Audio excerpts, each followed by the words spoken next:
Yeah, it's, you know, obviously we know the films are coming to an end. You still have 2 more left and you're in the middle of shooting it. But what's it going to be like for you to wake up one morning and go, oh my God, I don't have to go to set and I'm not going to see everybody every day? The thing is, I just don't ever, I don't believe it. I just don't ever feel like it's ever going to be over.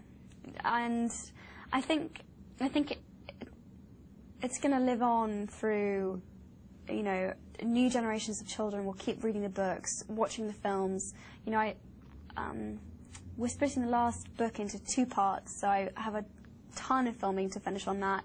And, you know, and then there's the theme park and goodness knows what. So I don't ever feel like I'm not going to feel connected or feel a part of it, if that makes sense. Yeah, definitely, yeah. How helpful has it been for you to be able to go off and do other projects as Daniel has and Rupert, and then you guys come back to set? How has that helped you as an actor? I think it's been really helpful. I think I went off and made a small film for the BBC called Ballet Shoes, and I also made an animated film called The Tale of Despereaux.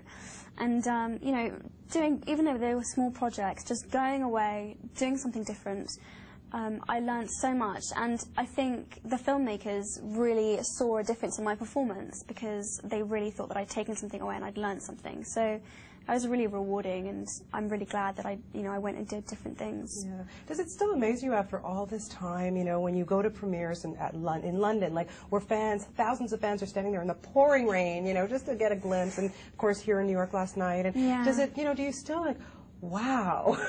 Yeah, I'm amazed, you know, and usually with a film series, you know, you'll watch the first one, it'll be hugely successful, and then, you know, after that point, things start kind of dropping off a bit. You know, the second one's maybe a little bit less successful, the third one, everyone's like, oh, it just was nowhere near as good as the first.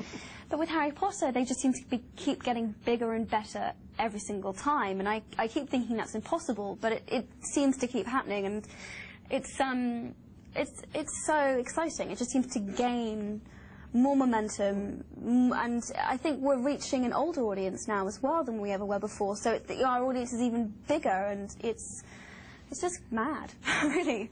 Yeah, it's unbelievable. Really still is unbelievable. Yeah. I would think by now that you, Daniel, and Rupert are basically finishing each other's sentences and stuff, and I know that for Deathly Hallows we're going to see the big kiss with Rupert, and that must have been awkward. I don't know. It was bloody awkward. I don't know what to tell you. It was very, very strange. You know, he's practically like my big brother, and you know, I've grown up with him, so you know, I had to be very professional and really